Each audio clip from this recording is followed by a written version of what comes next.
Do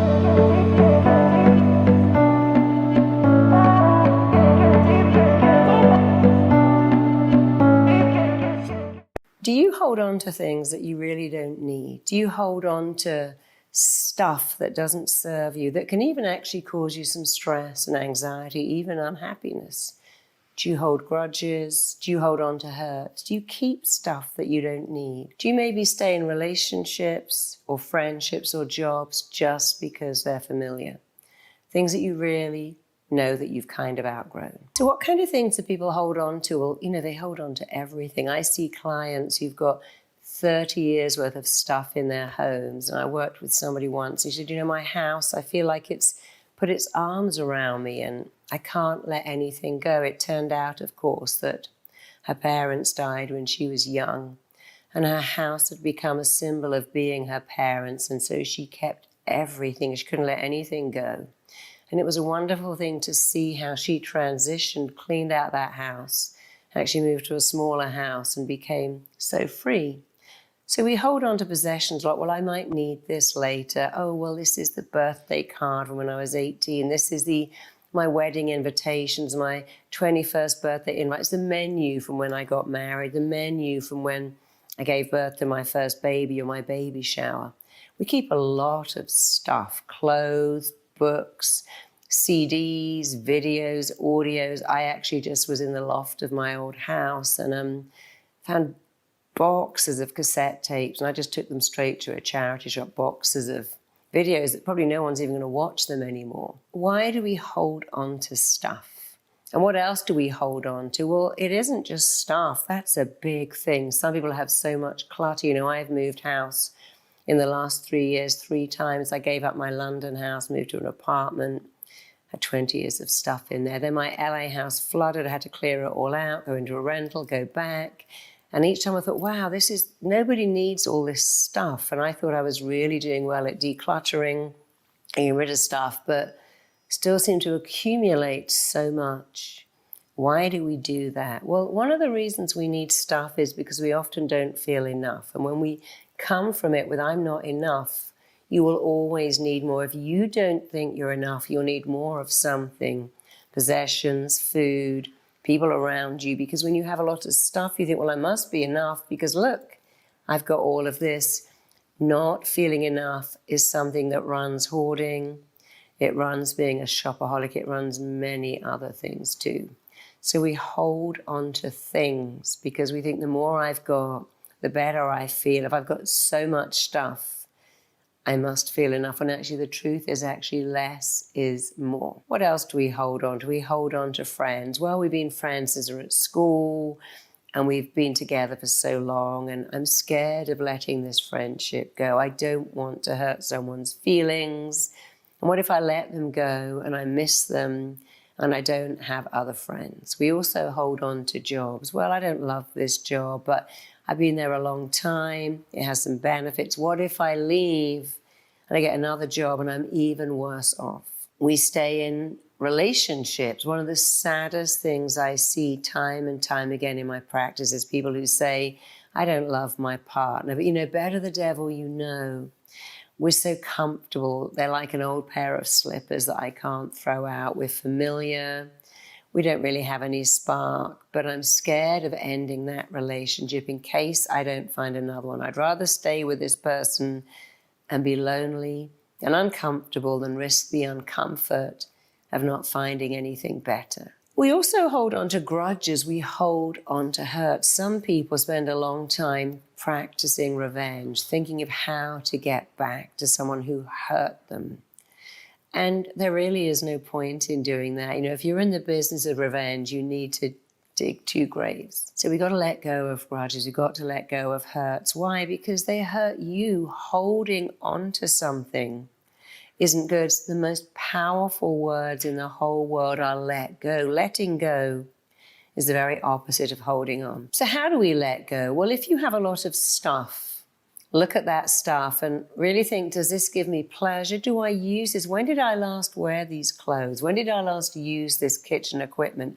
Do I ever use it? How much space is it taking up? How much of my energy is taken up in even storing this thing? And Who would get joy from it? When I moved out of my big London house, I had a little wall outside, and I put all my possessions on that wall, and every day people would knock on me and go, hey, can I have that? Sure, that's why it's there. I put bikes out there, a set of golf clubs, and people would knock on my door and go, wow, can I have these golf clubs? Of course, that's why they're there. I had to put a sign out saying, please take me, to stop people knocking on my door going, hey, is this really free? Yes, it's free.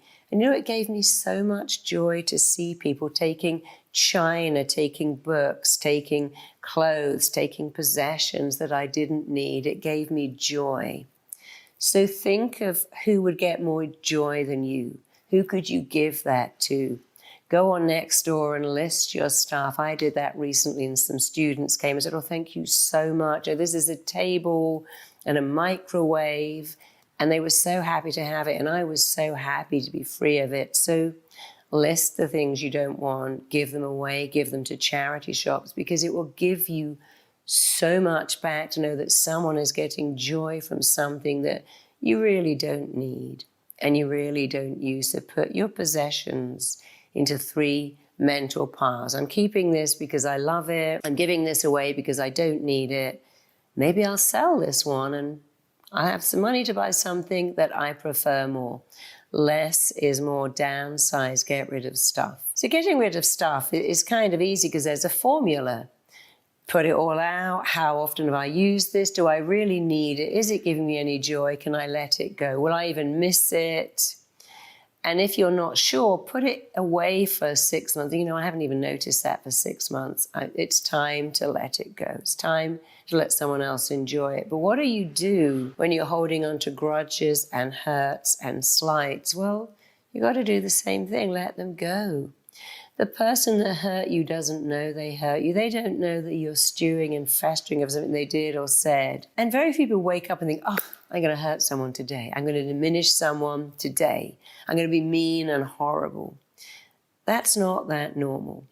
Hurt people, wounded people, wound people. We're all flawed people. I'm flawed, you're flawed. Everyone we're together with is flawed, and flawed people are what I call flawsome. They have flawed behavior. Many times I work with clients and I say, look, you're not broken, but your parenting was broken. You're not flawed, but the way you were brought up was flawed. And I make them see the difference.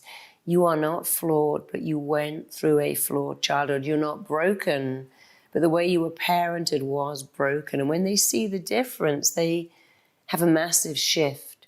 And you can do that right now. You know you get to change twice every single day. Once in how you think, and the second in how you act. So look at the grudges you're holding on to and decide, you know what? I'm going to let this go. It's really not worth it. I'm going to forgive that person, not for them, but for me, because I will not carry that around. It's like you've got a big backpack on your back weighing you down with these slights and hurts and grudges. When you dump them, when you let them go and you forgive the other person or decide, you know what, I'm just not going to give this any more energy. I'm not going to allow this to take up space in my head. You benefit profoundly. So look at your grudges, look at your hurts. Take a few minutes and think, okay, that hurt me. Can I accept it? Can I let it go? Can I move on? Can I get over it?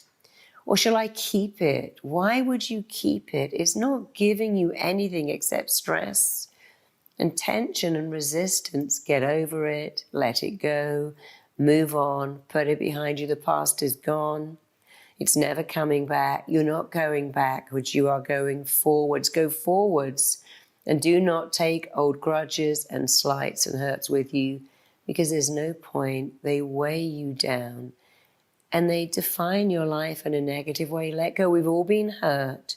We've all been slighted. We've all been treated badly at some stage. And yet we all have the power to say, I'm just going to leave that behind me. It's like the water of the shower I last took.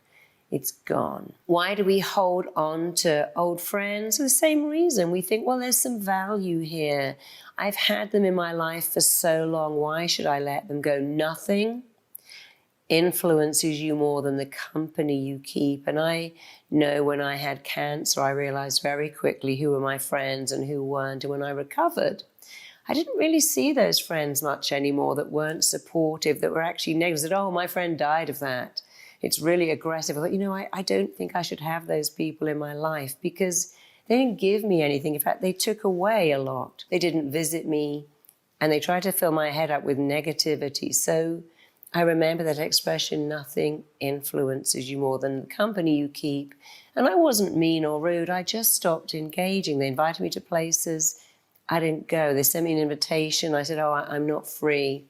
I just stopped returning calls, stopped returning invitations. I removed the energy. It's like you can't play tennis with someone who isn't on the court. And I let those friendships go. When I let them go, what happened is I created new ones because nature loves a vacancy.